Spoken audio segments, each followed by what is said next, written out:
시청자 여러분 안녕하십니까? JTBC 아침 뉴스입니다. 현재 서해안과 내륙 곳곳에 안개가 짙어 출근길 교통안전에 주의가 필요합니다. 무더위는 오늘도 계속되겠습니다. 아침 최저기온은 전주 20.4도, 무주 15.8도로 어제보다 1, 2도가량 높습니다. 한낮에는 전주와 익산 31도 등 대부분 30도 안팎까지 오르며 덥겠습니다. 낮 동안 볕이 강해 자외선 지수와 오존 농도 모두 높겠습니다. 당분간 장맛비 소식 없이 대체로 맑고 무더운 날씨가 이어질 것으로 예보됐습니다. 대기오염물질을 엉터리로 측정한 민간 업체들이 감사원 감사에서 적발됐었죠. 적발된 내용이 심각한 수준입니다. 주민들의 불안감을 해소하기 위해 문제 업체들과 대기배출 사업장 명단을 공개해야 한다는 목소리가 큽니다. 먼저 권대성 기자입니다. 공장 굴뚝마다 연기가 내뿜어져 나옵니다. 이렇게 대기오염물질을 배출하는 사업장은 일주일에서 6개월마다 배출 농도를 측정해야 합니다. 적지 않은 사업장들은 이를 민간업체에 대신 맡기고 있습니다. 그런데 엉터리 측정이 무더기로 이뤄진 걸 감사원이 확인했습니다. 지난 2017년 4개 대행업체가 측정을 맡은 배출 사업장은 1,039곳, 무려 36%인 376곳에서 측정을 하지 않거나 기준에 맞지 않게 측정하고도 정상 성적서가 발급됐습니다. 하지만 적발된 측정 업체들과 배출 사업장 명단은 감사 결과 발표에도 공개되지 않고 있습니다. 수사 중이거나 아직 혐의만 인정이 됐고 확실하게 죄가 인정되지 않았을 때는 저희도 밝히는 건 오히려 사회에 혼란을 야기할 수 있다는 거죠. 어느 사업장에서 오염물질이 얼마나 배출돼 환경과 주민 건강에 영향을 줬는지 정확히 알기 힘든 형편입니다. 공장이 몰려있는 지역 주민들은 불안하기만 합니다. 저희 의심을 갖고 있었는데 실제 이런 측정값을 이렇게 조작하고 그 결과를 받아보니까 주민으로서 믿을 수가 없고 꼭 이런 부분은 개선돼야 한다고 이렇게 생각을 합니다. 환경단체는 시민 알 권리를 위해 즉각적인 명단 공개와 더불어 유착 여부를 밝히는 수사를 촉구했습니다. 또한 전라북도 등 행정당국의 허술한 감독도 엉터리 측정을 불러왔다면서 2천여 대기 배출 사업장의 실태를 전면 조사하자고 제안했습니다. JTBC 뉴스 권대성입니다. 사실 이런 엉터리 측정 문제는 오래전부터 지적돼 왔습니다. 근본적인 대책이 나오지 않는 한 이런 사고는 언제든지 되풀이될 수 있습니다. 계속해서 송창용 기자입니다. 대기오염물질 측정 대행업체에 대한 감사원의 감사는 전북뿐만 아니라 전국적으로 이루어졌습니다. 그 결과 2017년에만 39개 대행업체가 무려 8만 2천여 건의 엉터리 측정 기록부를 작성한 것으로 드러났습니다. 대기오염물질 측정 조작과 허위 보고가 만연해 있었던 겁니다. 환경부는 곧바로 개선 대책을 내놓았습니다. 측정 대행업체와 사업장 사이에서 유착 비리가 발생하지 않도록 중개기관을 신설하고 대행업체의 위법 행위에 대한 처벌을 강화하겠다는 내용입니다. 전라북도는 환경부 대책에 맞춰 개선 방안을 준비하고 있습니다. 지금까지는 이제 영업정지 3개월, 6개월 그런 식으로 했는데 이제 앞으로는 원스트라이크 아웃 해가지고 한번 적발되면 바로 이제 퇴출되는 그런 시스템으로 환경부에서 지금 강화할 계획입니다. 하지만 시민사회단체는 이러한 대책이 여전히 부족하다는 입장입니다. 일감을 주는 사업장이 갑, 일감을 받는 측정 대행업체가 을이기 때문에 이 고리를 끊을 수 있는 제도 개선을 요구합니다. 측정 대행업체의 공영화 또는 민간 감시센터 설립이 그 방안입니다. 현재 가불관계 방식의 셀프 측정의 한계를 극복할 수 있는 그래서 공영화 방식이라든지 아니면 그 민간이 주도하는 민간환경감시센터라든지 이런 부분들을 만들어서 신뢰성과 투명성을 확보해야 된다고 생각합니다. 현 대기오염물질 배출 측정 제도에서는 공정성이 담보될 수 없는 만큼 투명성을 확보할 수 있는 전면적인 제도 개선이 필요합니다. JTBC 뉴스 송창용입니다. 익산 장전마을의 집단 암 발병과 관련해 환경부가 관련법에 따라 주민들에 대한 피해 구제를 검토하고 있는데요. 하지만 집단 암의 원인으로 지목된 인근 비료 공장과의 명확한 인과관계가 역학조사에서 명시되지 않아서 피해구제법을 적용할 수 있을지 논란이 일고 있습니다. 김진형 기자가 취재했습니다. 환경부는 지난달 20일 장전마을 집단암 발병은 인근 비료 공장에 영향이 있는 것으로 보인다는 용역 결과를 내놓았습니다. 이번 조사 결과를 바탕으로 피해 구제법에 따라 주민의 배상 청구 소송과 구제를 지원하겠다고 밝혔습니다. 인지대라든가 서류 검토 같은 건 다 지원해드리고, 그리고 이제 경제적으로 어려우신 분들한테는 변호사 비용이랑 소송 비용까지 전액 다 지원해드립니다. 주민들이 법에 따라 피해 구제를 받기 위해서는 구제위원회의 심의를 거쳐야 합니다. 그런데 최근 간담회에서 용역 결과를 근거로 피해 구제법 적용 가능성을 묻는 질문에 환경부의 답변이 논란을 키우고 있습니다. 경제적으로 상당히 좀 해석하는데 어려움은 있지만 시범사업도 지금 하는 중이니까 시범사업 차원에서 좀 더 전향적으로 해석해. 주민들은 환경부가 비료 공장과의 인과관계가 빠진 역학조사 용역 결과로는 위원회의 승인을 장담할 수 없다는 것을 뻔히 알면서도 피해 구제를 검토하고 있다며 반발하고 있습니다. 조사 결과를 보면 충분히 인과관계가 추정되는데 불구하고 환경부가 자기들의 그런 책임의 한계를 분명하기 위해서 소극적인 결론을 내리고, 장전마을 민간협의회는 비료 공장과의 인과관계 여부를 파악하기 위해 역학 전문가들의 의견을 추가로 듣는 등 보완이 필요하다는 주장입니다. 이런 가운데 법이 보장한 최후의 보루인 피해 구제에서마저 소외되지 않을까 장전마을 주민들의 불안감이 깊어지고 있습니다. JTB 뉴스 김진영입니다. 학교 비정규직 노동자들이 어제부터 총파업에 들어갔습니다. 조리 종사원들이 대거 참여하면서 학교 급식에 차질이 빚어졌는데요. 학교에서는 대체 급식을 실시해 학생들의 불편을 최소화했습니다. 조창현 기자입니다. 전주의 한 초등학교 점심시간, 학생으로 북적여야 할 급식실이 텅 비었습니다.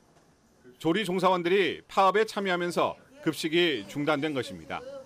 학교 측은 빵과 음료수를 학생들에게 나눠줬고 개인별 도시락도 지참해 점심을 해결했습니다. 얘들아 맛있게 먹고 또 감사한 마음으로 부모님 사랑하는 마음으로 맛있게 먹으세요. 천천히. 학교 비정규직 노동자들이 오늘부터 사흘간 총파업에 들어갔습니다. 도내에서는 1,200여 명의 노동자가 참여했습니다. 조리 종사원과 돌봄, 교무 실무사 등 7개 직종에서 파업 대열에 합류했습니다. 이들의 파업으로 190여 개 학교에서 급식 차질이 빚어졌고 40여 개 학교에서는 돌봄 교실이 운영되지 못했습니다. 파업 참가자가 적을 경우에는 간편식이라든가 대체식을 제공하도록 하고, 그다음에 급식이 어려울 경우에는 학부모의 협조를 구하기 위해서 안내장을 발송하고 도시락을 지참하도록 하였습니다. 학교 비정규직 노동자들의 사흘간 총파업은 역대 최초 최장기간 파업입니다. 노동자들은 정규직 9급 공무원의 60%에 불과한 임금을 인상하고 복리후생 차별 해소를 요구했습니다. 문재인 정부가 약속한 공정임금제 실현을 위해 싸울 것입니다. 이 싸움은 단순 임금 몇 푼을 올리자는 투쟁이 아니라 우리 아이들에게 비정규직 없는 세상을 물려주겠다라는 우리 엄마, 아빠들의 다짐이기도 합니다. 학교 비정규직 연대회의는 첫날 상경투쟁에 이어 둘째와 셋째 날에는 전북교육청 앞에서 공정임금제 실시, 교육공무직 법제화 등을 요구하는 파업투쟁을 이어나갈 계획입니다. JTB 뉴스 조창현입니다. 전주의 쓰레기 수거업체 근로자들도 파업에 들어갔습니다. 파업 첫날부터 도심 곳곳에서 쓰레기가 수거되지 않고 방치됐습니다. 주희인 기자입니다. 초등학교 앞 도로 한쪽에 쓰레기가 수북히 쌓여 있습니다. 채 50m도 지나지 않아 또 쓰레기 더미가 발견됩니다. 이 시간대는 없지. 아침에 집에 가버리니까. 근데 이제 오늘부터 안 가져갔으니까 저기 있는 거죠. 스티로폼 상자를 비롯한 각종 쓰레기 때문에 주민들은 눈살을 찌푸립니다. 쓰레기 한 가지 나오면 여름에나 냄새 나고 당연히 골치 아프지. 청소업체 주차장은 쓰레기 수거 차량들로 가득 차 있습니다. 원래 보통 이 시간대는 뭐 어느 정도로 차가 있어요? 없어요. 제가 3시간 반 돼야 들어와야죠. 이번엔 차 없어요. 전주의 쓰레기 수거업체 12곳 가운데 3곳의 비정규직 근로자 150명이 이번 파업에 참여했습니다. 이들은 정부가 약속한 정규직 전환과 차별 철폐를 요구하고 있습니다. 원래는 공공의 업무인데 민간 위탁되어 있고 그렇기 때문에 대단히 고용이나 처우가 불안정합니다. 현재 민간 위탁되어 있는 이 업무들을 재공영화, 그러니까 직고용해라 지자체가 이런 요구들을 하고 있습니다. 수거업체 근로자의 3분의 1이 파업에 들어가면서 중앙동과 노송동, 풍남동 등 8개 동의 일반 쓰레기와 재활용품 수거에 차질이 빚어지고 있습니다. 전주시는 대체 인력 79명을 투입하고 있지만 쓰레기 처리에 애를 먹고 있습니다.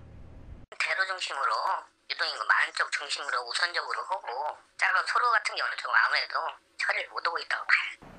파업은 5일까지 이어질 예정이어서 주민들의 불편이 예상되고 있습니다.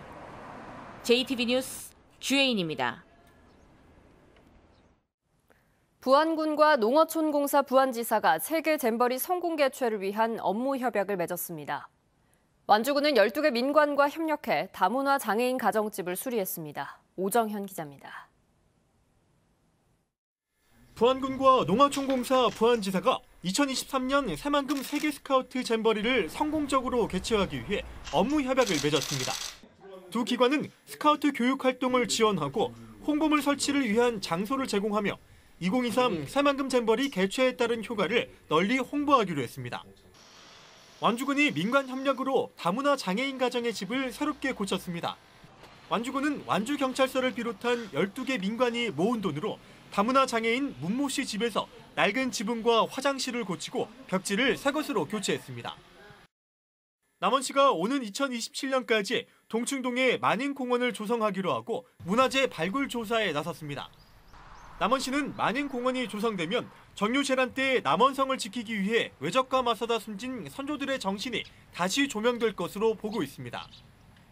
앞으로 본격적인 발굴 조사를 통해 유적의 성격을 규명하고 남원 소경의 역사와 문화를 밝히도록 힘써 나가겠습니다. 장수군이 물놀이 안전사고를 막기 위해 물놀이 취약지역 4곳에 안전관리 요원 10명을 배치했습니다. 이들은 덕산 계곡과 연평 하천 등에서 다음 달까지 인명 구조 활동을 펼칩니다. 임실군이 찾아가는 농기계 수리 봉사반을 운영합니다.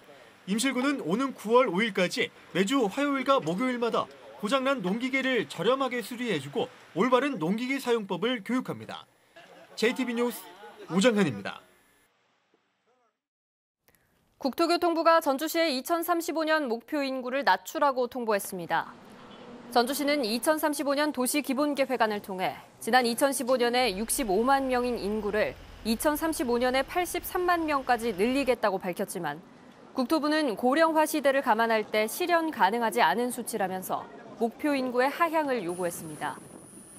국토부는 또 전주시의 신성장 산업 육성에 대한 구체적인 보완과 노후화될 구도심의 대안이 필요하다고 덧붙였습니다.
JTB 아침 뉴스를 마칩니다. 함께해 주신 여러분 고맙습니다.